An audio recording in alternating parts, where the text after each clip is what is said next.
Aujourd'hui, je te parle vraiment de qu'est-ce que ça te requiert. Qu'est-ce que ça requiert pour pouvoir avoir une offre high ticket qui se vend. Et beaucoup de personnes pensent que pour avoir une meilleure clientèle, tout ce qu'il leur faut faire, c'est de juste créer une meilleure offre ou créer une offre. Et je vois beaucoup d'entrepreneurs s'arrêter sur le truc de l'offre et de l'offre. Et which is great. C'est génial d'avoir une meilleure offre. Mais ce n'est pas seulement ça que ça demande. Donc, je vais aller très rapidement. La première chose, c'est que il faut que tu comprennes que les personnes qui veulent vendre du high ticket ou les gens qui sont dans la phase de transition pour quitter du low ticket au high ticket, il y a vraiment ce sentiment de ne pas être, en anglais on utilise le terme worthy, de ne pas le valoir. OK? Beaucoup d'entrepreneurs ont le sentiment de ne pas valoir plus. C'est la raison pour laquelle ils ne facturent pas plus. Alors, si c'est que tu fais juste augmenter tes prix, mais qu'à l'intérieur de toi, tu n'as pas le sentiment de pouvoir vraiment facturer 10 000 $, ce qui va se passer, c'est que tu ne vas pas réussir à attirer des clients qui sont en mesure de payer plus de 10 000 $ pour travailler avec toi. Et ça n'a rien à voir avec le fait que tu as la connaissance, que tu as l'information, pas du tout. C'est simplement parce que la clientèle qui paye ce genre d'offre vient travailler avec les personnes qui se sentent vraiment valables. Maintenant, le deuxième truc que j'ai noté ici, c'est vraiment le sentiment de culpabilité. Le fait que lorsque tu te dis, hey, si je monte mes prix, si je mets des boundaries, si je mets des limites et que je ne permets pas à mes clients de m'écrire n'importe comment, à ce moment-là, ils vont pas payer. Ou si je facture du high ticket, il faut absolument que les personnes ont accès à moi tout le temps. Il faudrait que je porte la responsabilité de leurs résultats. Et c'est faux. Si tu gardes ce genre d'énergie, ce qui va se passer, c'est que tu auras du mal à vendre. Une clientèle high ticket n'achète pas juste une proposition de valeur. Ce n'est pas ça seulement qui fait en sorte qu'elle achète. Ce n'est pas parce que tu vas me montrer comment avoir des clients que je vais sortir 25 000 $ ou 100 000 $. Non. C'est plus profond que ça. C'est parce que tu me rassures.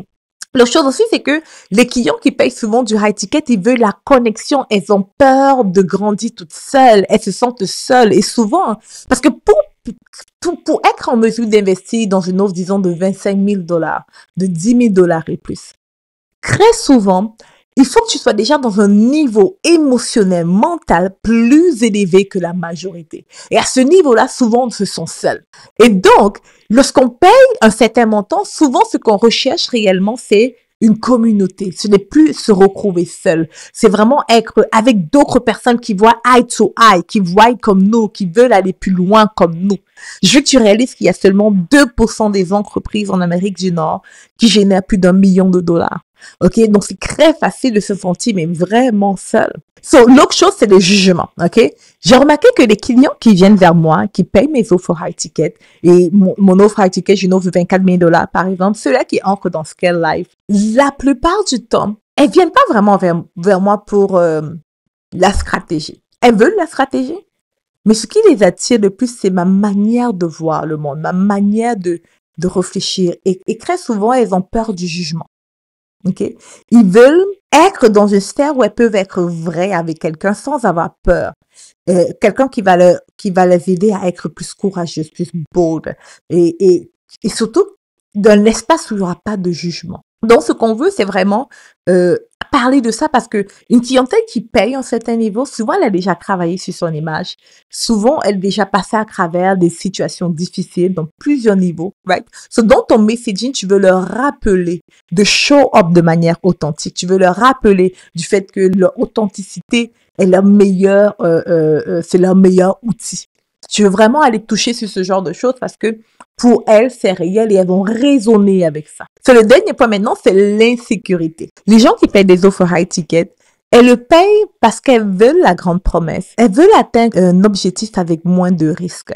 Elles veulent le chemin facile et le moins risqué pour atteindre un certain objectif. Donc du coup, c'est l'insécurité interne qui fait en sorte que elles sont prêtes souvent à l'investir un certain montant. Toi, ce que tu dois faire dans ton messaging, c'est vraiment leur rappeler qu'ils sont uniques. Leur rappeler aussi qu'il y a des chemins inconventionnels pour atteindre le même objectif. Que chacun est sur son propre chemin. Tu vois, lorsque tu vends du high ticket, tu n'es pas vraiment en train d'enseigner aux personnes les 4 manières de. Tu dois le faire, tu dois enseigner, mais tu dois surtout guider, tu dois surtout lever les peurs, tu dois surtout lever les doutes, tu dois surtout rassurer les personnes, pas dans ton service, pas dans tes offres, mais tu dois les rassurer dans qui est-ce qu'ils sont et surtout que c'est OK de devenir ce qu'ils veulent devenir. So, j'ai tendance à dire qu'il y a un côté, je dirais, spirituel ou développement personnel dans la vente d'une offre high ticket parce que les gens n'achètent pas seulement le produit. Le produit veut dire beaucoup d'autres choses. OK? Et toi, maintenant, tu dois communiquer autour de cela. Tu dois communiquer autour de leur insécurité. Tu dois communiquer autour de développer une certaine résilience. Tu dois communiquer autour de la peur, du jugement et de la manière qu'elles doivent se présenter. Tu dois communiquer autour du fait qu'elles peuvent se sentir seules lorsqu'on arrive à un certain niveau de succès. Tu dois communiquer autour du fait que on peut se sentir guilty ou, j'ai encore oublié c'est quoi le guilty en français, la culpabilité, pardon. Tu dois communiquer autour du fait que, de l'insuffisance lorsqu'on en a affaire, etc., ou lorsqu'on veut faire ABCD. C'est ces émotions-là sur lesquelles tu dois communiquer pour que ta clientèle idéale ait vraiment envie d'aller plus loin avec toi. En fait, si tu communiques là-dessus, elles vont te reconnaître comme un leader. Elles vont te reconnaître, pas parce que tu as l'information, mais parce qu'au-delà de l'information, tu leur apportes des mini-transformations à chaque fois qu'elles t'écoutent. Et plus ces mini-transformations se créent en elles, à chaque fois qu'elles se connectent à ton énergie, à chaque fois qu'elles se connectent à toi, plus elles sont prêtes à investir un certain niveau de revenus avec toi.